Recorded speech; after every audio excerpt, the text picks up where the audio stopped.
One of the best surprises I got at the end of this past June was learning that Bloodstained Curse of the Moon was getting a sequel. Inti Creates is back at it again, delivering us a more traditional Castlevania-like experience for those that want a more straightforward romp, instead of the explorative Metroidvania formula. Inti Creates has supplied me with a review code for the Nintendo Switch version, so thank you for the love and consideration.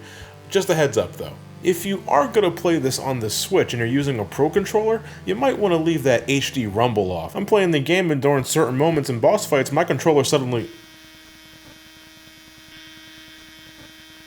Zangetsu is once more our main protagonist for this round, taking up his blade to slay demons yet again, although I'm not sure what ending this game follows up on. It can't be the nightmare ending because that ends with Zangetsu's soul being sent ahead to the future, which this game doesn't take place in. The language used implies that this is not too long after the hellhole crumbled, with everyone apparently surviving, but I'll tell you now, there isn't a single ending in the first game where all four protagonists come off unscathed. Either Zangetsu dies or the friends do, or at least one of the friends do. Second game in this alternate continuity, and they're already alternating the continuity. I thought for sure it was going to follow up on Zangetsu in the future, but no. So... well, alright. Though the demons were temporarily quelled, a mysterious tower has suddenly appeared. Its power is unknown, but its mere presence is causing demons to run amok again, and the hellhole itself has also made a return. Zangetsu is off to start a new journey, but he's not alone, for he has a new companion in the form of the local church's exorcist, Dominique. After making a dynamic entry via this hang glider, that's one way to kick things off, the two join forces and begin their demon hunting, and as they continue along, Zangetsu will reunite with his old war buddy Robert, who lost his family some time ago because of the demons and wants revenge. Hey, there we go. I was wondering if they were going to give us the Grant Dynasty of this series, and he doesn't rock a knife, but he's got a gun, and what more do you need? You know what else I was wondering they add from Castlevania? A corgi and a mech. What? Yeah, Hachi. A corgi and a mech. A friend of Zangetsu's, maybe it was the town dog or something, but he's primed and ready to help. This just radiates the same silliness as Contra Hardcore on the Genesis. You ever play that one? That game got straight up stupid at times. But you know what? Sure, the more the merrier. Zangetsu's around the same as last time by default. Later on though, you'll get this sword called the Soul Eraser, which not only gives him a basic 3-hit combo which rocks, but it also adds some extra crunch to his sub-weapons to help lay on the extra damage.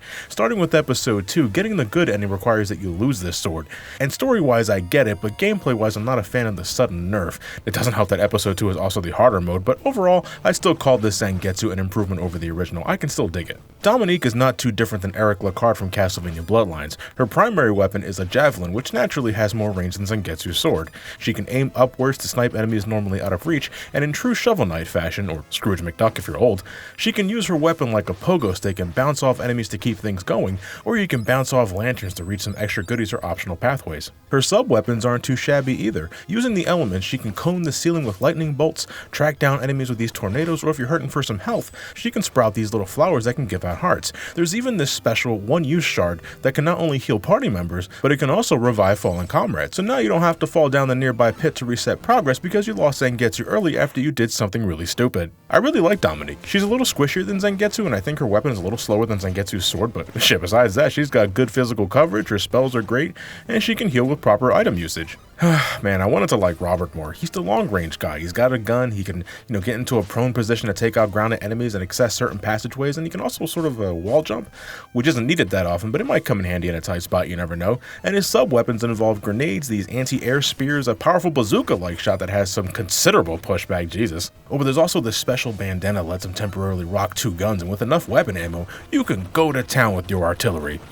But he's so damn fragile, blasting guns and all that, but he's the Alfred of the group. You fucking breathe on him and he falls down, and that's the deal breaker for me. In the middle of a stage, he's a safe pick. When you see those enemies from a distance and they're just waiting to knock your ass down the pit below, with Robert you can take care of them preemptively and that's fine, but boss fights, fucking forget about it. I'll switch to him when I need to soak an incoming attack to keep the others nice and healthy, but I rarely switch to him to lay on the damage. Hell no.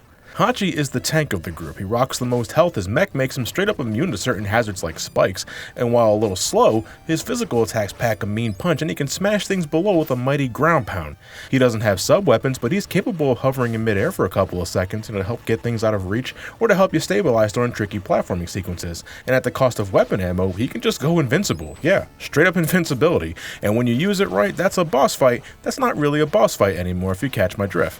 I want to say Hachi is my favorite of the new 3. I mean, the very idea of controlling a corgi and a steampunk mech automatically qualifies him, let's be real. But yeah, man, that's cool, and that invincibility can be a real lifesaver. It consumes a ton of weapon ammo, yeah, but since he doesn't have any sub-weapons, that means you can score extra ammo by breaking purple lanterns with him. Since those normally carry sub-weapons, you keep that in mind and you'll max out your ammo in no time. My only real complaint with Hachi is platforming, not so much because of his size and weight, but no, it's his hover, ironically. Like, the move itself is great, I love that he has it, but too often, I would find myself activating it by accident. Normally you have to hold the jump button down to trigger it, and sometimes I'm just making simple taps on the jump button to get across, but then I suddenly find myself in a hover which cuts the momentum in half, and that fucks with me just enough to get hit by an enemy or to fall to my doom. Whether it's because of the button input being too sensitive, or maybe there's an alternate means of activating it, I don't know, but it happened enough to be irritating. Not that it made the original game weaker for it, but one thing I love that this game emphasizes is the character relations between the protagonists. Small things overall, but it adds up. In between stages, you get some nice dialogue whenever you recruit new heroes, fleshing them out a little more. It's also good to see Zangetsu not be so much of an asshole this time. You know, he's learned much from his experiences from last time. Oh, and you also get these great interludes showing the characters in different scenarios, some of which are legitimately funny, and some of which are surprisingly emotional, and they get better as you keep playing. Some of the best are near the end game, but I'll leave those for you to experience. This game just came out at the time of this upload, so I won't say much. Just remember, oxygen is important to light campfires. Curse of the Moon 2 largely follows the same formula as the first game. The journey towards the tower places you in over 7 stages of varying themes and challenges, and you need to utilize every character effectively to comfortably overcome whatever is thrown at you, though at no point is a certain character required to finish the stage. It just makes things easier, and with the keen eye you can once again discover hidden passageways and find permanent upgrades that can increase your health, your attack, your defense, and your total amount of weapon ammo. As before, you can choose between casual and veteran difficulty as you begin, casual giving you infinite lives, removing knockback, and increasing your sub-weapon ammo, perfect for breaking you in, or if you don't want to waste too much time and have shit to do. Veteran difficulty keeps that goddamn knockback, and you only have so many lives, but as previously, you only lose a life when all of your characters are incapacitated, so losing one character isn't the end of days, unless you're only left with Robert, and really, getting extra lives isn't all that hard, since it doesn't take many enemy kills and money bags to fill this score meter here, which also doesn't reset to 0 when you die. Eventually, after about an hour and a half I want to say, you'll get to the end, face off against the final encounter, and put a stop to the evil menace once and for all, except not really. Yep, Curse of the Moon has multiple episodes like before, a total of 4 actually, with the plots following directly after the events of the previous part. Again, I don't want to spoil too much, but if you're familiar with how the first game handled the story and its characters, it's pretty similar here. In fact, perhaps too similar given how things proceed. At first I was thinking, oh man, this is just a blatant rehash of the previous event. But no, Curse of the Moon 2 does get different enough as you unlock other episodes. Hell, episode 3 puts an entirely different spin on the structure, where instead of this straightforward level-to-level progression, it's more akin to Mega Man, Mega Man X to be more accurate, where you're free to pick any stage you want at any time, scouring the stages looking for upgrades like extra health, extra attack power, defense, more ammo for your sub-weapons. They added more of those to find also, and it's all to prepare yourself for one final assault against the true final boss. An interesting way of handling things that sadly doesn't work for me all that well. Let me explain. You're playing episode 1, right? You're going through every stage, you're getting more characters as you keep playing, you can switch between them in rapid succession, they all got their own abilities and health pools, the same as last time. You beat the game, and then you unlock episode 2, which, bearing a few differences, is essentially just a harder version of the normal game, only now the bosses put up more of a fight, like in Nightmare mode. And then you finish that episode, and then you get episode 3, and to spice things up, your buddies from the first game even make a comeback, and after some time playing it, it's possible for you to play with over 8 characters. God damn. But to permanently recruit those characters, you have to beat the stage that they're in first, and that can be a humongous pain in the ass depending on how you go about things. Episode 3 is the same difficulty as episode 2, bosses putting up a harder challenge and all that, but now, you're at a real disadvantage early on because your stats are back to square one, you only have 2 characters at your disposal when you start, and some characters are absolutely miserable in handling some of these encounters, not to mention the stages themselves. Starting with episode 2, Curse of the Moon 2 gets pretty damn hard, undoubtedly more difficult than even Nightmare mode from the first game, and at some points, the difficulty in episode 3, given the proper circumstances, makes this game Castlevania 3 bad. And if you don't recall, I thought Castlevania 3 was hard.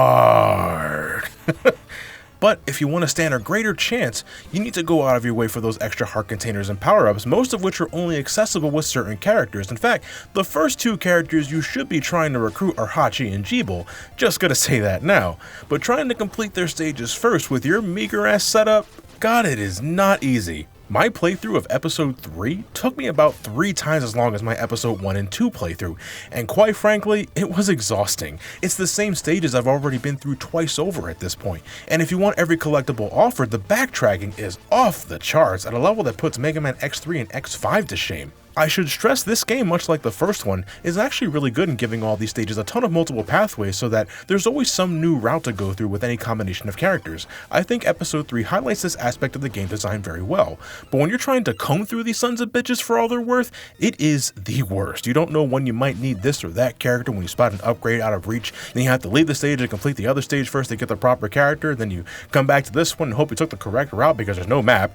Again, it's Castlevania trying to be Mega Man, it's oil and water clashing, but you gotta do it if you want to be in the best possible position when you unlock the true final stage and get the true ending. Getting the final ending, it's like 3 full playthroughs of this game, 4 if you fail to get the good ending the first time in episode 2, because that unlocks another episode that basically locks you into getting the good ending path for episode 2. So here's a tip for you: when you get to episode 2 for the first time, just get the bad ending first, and then the length of the third episode, assuming you're going for everything, is about the same as episode 1 and 2, both endings combined. All of these revisits, that's Sonic Heroes levels of tedium, and I'm just not a fan of it.